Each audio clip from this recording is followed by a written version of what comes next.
Magandang araw mga kapuso, ito po ang mga ganap dito lamang po sa ating kapatid. Maraming salamat nga po pala dahil ligtas na nga po ang kambal na sina Bel at Tyron. At dahil nga dito ay mukhang magkakayos na nga sina Rosel at Chris. Ngunit hindi pa rin mawawala sa puso ni Rosel ang ginawang panloloko nga ni Chris dito sa kanya na paglayo noon o pagnakaw dito kay Bel.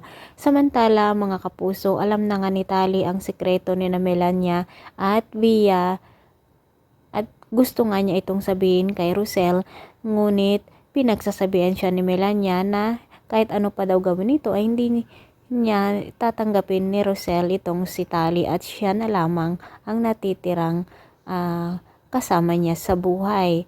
Samantala, hindi naman tumitigil si Via dito sa paghihiganti daw kay Rosel dahil nga po talagang walang-wala na si Via at si Rosel nga ang kanyang sinisisi. Habang nasa ospital nga si Rosel ay pumunta si Via at dito nagkasagutan na naman ang dalawa at patuloy pa rin ang pagbabanta ng napakasamang si Via. Ngunit sinabi ni Rosel na hindi siya natatakot at uunahan na daw niya ito mga kapuso. Samantala, pumunta naman si Tali dito sa bahay ni na Rosel at lumuhod kay Rosel na humihingi ng tawad na ayaw daw na niya kay Melania. Baka si Melania na naman ang nag-utos dito kay Tali, no mga kapuso. Patatawarin kaya ni Rosel itong si Tali?